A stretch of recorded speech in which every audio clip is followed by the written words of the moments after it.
हैं, जिसको कलमा तक नहीं पता, जिसको नबी पाक के बारे में कुछ नहीं पता, अपने मुल्क के साथ वफादार नहीं है, वो अपने परिवार के साथ वफादार नहीं रही, तो सोच के देखिए कि क्या वो इस देश के साथ वफादार रहेंगी? ऐसी औरतों को आप वफादार तो बिल्कुल नहीं कह सकते। जाहिर है कि ऐसी औरतें अपने मुल्क के लिए भी गद्दार हैं, अपने धर्म के लिए भी गद्दार हैं, और जिससे इन्होंने शादी की है उसके साथ भी उसने गद्दारी की है। देखिए, वो कमाने के लिए गया, कमा रहा था, पैसा भेजता था, और इसके नाम पर जो सीमा हैदर जो ये महिला है, इसके नाम पर लाखों लाख की संपत्ति है। कहां से आई संपत्ति?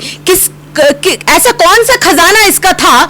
लेकिन समझने वाली बात यह है कि ऐसी जो महिलाएं होती हैं वो किसी की सगी नहीं होती हैं। ऐसी महिलाएं सिर्फ और सिर्फ अपने मतलब के लिए, जिस तरीके से वो पाकिस्तान से भागकर अपने मुल्क के साथ, अपने धर्म के साथ, अपने परिवार के साथ, अपने खानदान के साथ जिस तरीके से उन्होंने गद्दारी की है, तो जाहिर सी बात है ऐसे लोगों को गद्दार कहा जाएगा। और फिर वही गद्दारी करते हुए हिंदुस्तान के अंदर घुसी है, लेकिन हिंदुस्तान के अंदर भी क्या मकसद लेकर आई है? सचिन के साथ रहेंगी, नहीं रहेंगी, या क्या मकसद है इन दोनों लोगों का? क्या मकसद है? फिर इसको छोड़कर किसी और के पास जाएंगी? ज्यादा प्यार की जो जिस ललक में ये यहाँ पर आई हैं, तो जाहिर सी बात है कोई और किसी और से ज्यादा प्यार मिलेगा तो उसके पास जाएंगी। मुझे नहीं कहनी चाहिए ऐसी बातें, लेकिन ऐसी औरतें समाज के लिए बहुत बड़ा कलंक, समाज के लिए कलंक होती है ऐसी औरतें। बिल्कुल, ऐसी औरतें समाज, क्या करना चाहिए? पाकिस्तान फेंक देना चाहिए उठा करके? देखिए, जाहिर सी बात है जिस जहां से आई हैं इनको वहीं भेजना चाहिए, क्योंकि हिंदुस्तान में ऐसी औरतों के लिए कोई जगह नहीं है। आपको याद होगा कि ज्योति मौर्य जिन्होंने अपने पति को छोड़ा, तो उनके साथ हमारे समाज ने क्या किया कि जिस तरीके से एक पति ने मेहनत मजदूरी करके अपनी पढ़ाई रोक करके उस ज्योति मौर्य को पढ़ाया, एसडीएम बनाया, लेकिन उसी ज्योति मौर्य ने फिर उसके साथ क्या किया? अपने आशिक के साथ देखिए किस तरीके से पकड़ी गई, आशिक के साथ उनका अफेयर चलता रहा, और फिर उसके बाद सस्पेंड हुई, पति ने गुहार लगाई, समाज ने एक्सेप्ट नहीं किया।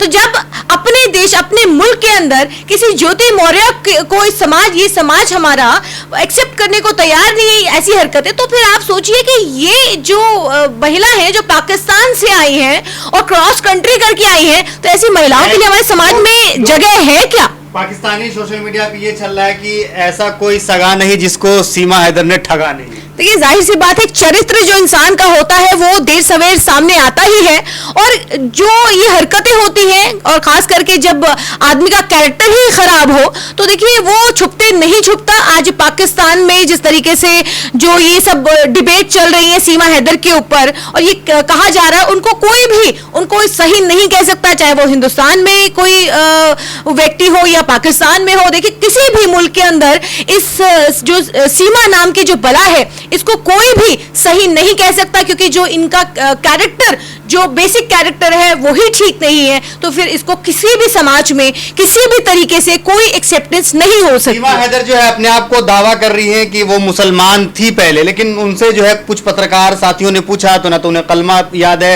ना तो उन्हें नमाज पढ़ने का तरीका याद है, ना तो हमारे जो नबी साहब है उनके बारे में कुछ भी नहीं पता है, तो कह सकते हैं कि मुसलमान है। ऐसे भी मुसलमान होते हैं। देखिए, तभी तो मैं कह रही हूँ कि पूरी तरीके से ये संदिग्ध है। कोई मुसलमान जिस मुस्लिम समाज के अंदर जब बच्चा 3 से 4 साल का होता है तभी उसके हाथ में कायदा पकड़ा दिया जाता है, ये उसको पढ़ाया जाता है, दीन की समझ दी जाती है और उसको पढ़ाया जाता है नबी पाक के बारे में। तो ऐसा कोई, मैं नहीं समझती कोई अनपढ़ भी होगा जिसने कुरान में पाक नहीं पढ़ा होगा, तो उसको भी हुजूर पाक की तो थोड़ी बहुत नॉलेज होगी, कलमा तो पढ़ा होगा उसने कम से कम। लेकिन अगर जो कलमे की भी शरीक नहीं है वो मुसलमान कैसे हो सकती है? तो देखिए, ये पूरी तरीके से जो सारा मामला है वो पूरी तरीके से संदिग्ध है।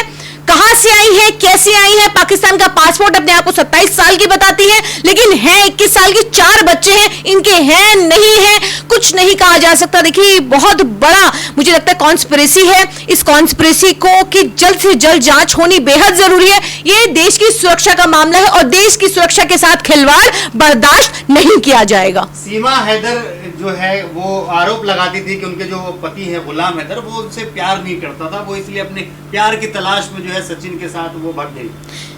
देखिए, ऐसी महिलाएं किसी की सगी नहीं है, क्योंकि जिस तरीके से वो कह रही हैं कि वो प्यार की तलाश में, वो ना जाने किसकी तलाश में निकली है, किस लिए निकली है, क्योंकि आज 5-5 पासपोर्ट, 5-5 सिम उनके पास से बरामद होते हैं और फिर अचानक से ये जिस तरीके से ये इनकी सारी तमाम जो बातें हैं मीडिया से जिस तरीके से वो कर रही हैं, पासपोर्ट कुछ और कह रहा है, जुबान कुछ और कह रही है, दिमाग कुछ और कह रहा है।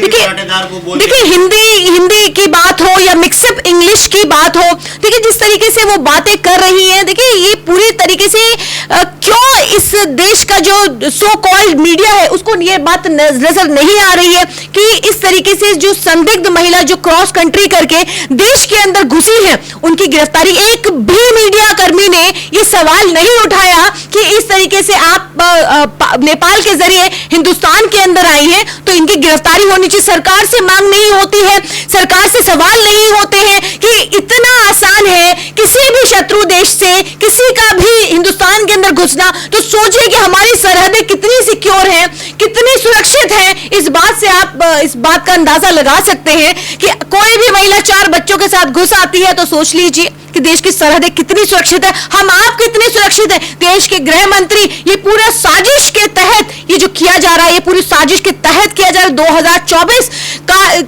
को लेकर के किया जा रहा है। और आने वाले वक्त में मैं दुआ करूंगी कि आने वाले वक्त में हमें हिंदुस्तान के किसी भी व्यक्ति को कोई हादसा का शिकार ना होना पड़े। ऐसे लोग जो पूरी तरीके से संदिग्ध नजर आ रहे हैं, पूरी बात उनकी जो बातें हैं वो संदिग्ध नजर आ रही है, लेकिन देश की सुरक्षा एजेंसियों को कुछ इसके अंदर खराबी नहीं नजर आ रही है, कोई भी आसानी से घुस आता है। अगर मैं ये कहती हूँ कि देखिए हमारे हिंदुस्तान का एक प्रोसेस है, नागरिकता लेने का एक प्रोसेस है। आप देखिए कि अगर आपको सिटीजनशिप लेनी है हिंदुस्तान की तो उसका एक प्रोसेस है, उस प्रोसेस के तहत आप हिंदुस्तान की सिटीजनशिप ले सकते हैं। लेकिन सीमा हैदर ने ये रास्ता नहीं अपनाया क्योंकि उनको पता है कि मैं पाकिस्तान से आऊं या मैं बांग्लादेश से आऊं, मैं मुसलमान हूं, किसी हिंदू से शादी करूंगी तो मेरा तो आदर सत्कार होगा, गोदी मीडिया तो है ही मुझे प्रमोट करने के लिए, जो कि कर भी रही है। तो इस बात को, क्योंकि जब कश्मीर से 370 हटाया गया था तो ये कहा जा रहा था कि कश्मीरी लड़कियों से शादी करेंगे, वहां प्लॉट खरीदेंगे, इस तरीके की घिनौनी बातें की जाती थी। तो आज पाकिस्तान से कोई महिला आई है तो इस तरीके से लोग भूल गए हैं कि पाकिस्तानी कोई महिला जो जिस तरीके से वो आई है हिंदुस्तान के अंदर संदिग्ध हो सकती है, कोई स्पाई हो सकती है, हिंदुस्तान की जानकारियां दे सकती है, कहीं कोई बॉम्ब ब्लास्ट कर सकती है, किसी घटना को बड़े घटना को अंजाम दे सकती है, लेकिन कोई पूछने को तैयार नहीं है। किसी सत्ताधारी जो सरकारें आज बैठी है, सत्ताधारियों से ये कोई भी सवाल करने को तैयार नहीं है। सीमा हैदर के बारे में ये कहा जा रहा है कि वो गेमिंग के बहुत बड़े शौकीन है। आने वाले टाइम में जो हमारे यहाँ वर्ल्ड कप मैच होने वाला है वो देखने आई है।